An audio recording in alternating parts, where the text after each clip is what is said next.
こんにちは。はじめまして、いろいろお世話になります。本日は自己紹介をさせていただき誠にありがとうございます。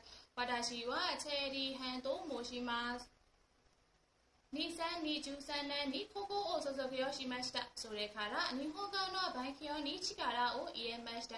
2026年1月13日に日本語能力試験 JFTA2 を合格と2026年1月20日に介護特定技能評価技術試験を合格しました。私が学生生活で最も力を入れたのはボランティア活動で介護です。私は地方の病院で食事介護を2年間アルバイトをしました。自分の熱意と笑顔でお客様やスタッフにお笑顔にしようと心がけ働いてきた。その時、私はメソのことを心がけた。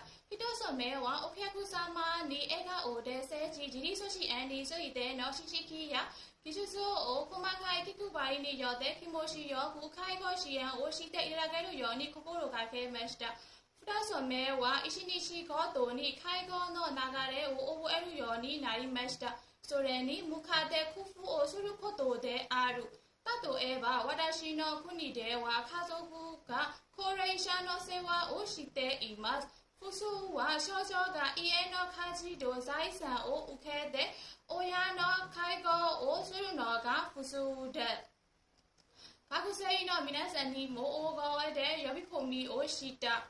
メソ目はボランティア活動で介護スタッフの間の連携を強めることである。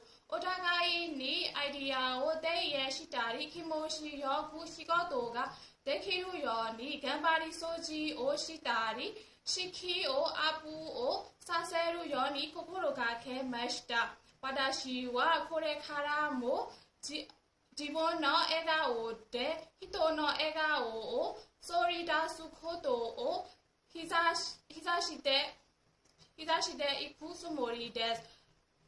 介護福祉士になるまで一生懸命頑張ります。記者へ応募させていただきます。どうぞよろしくお願いいたします。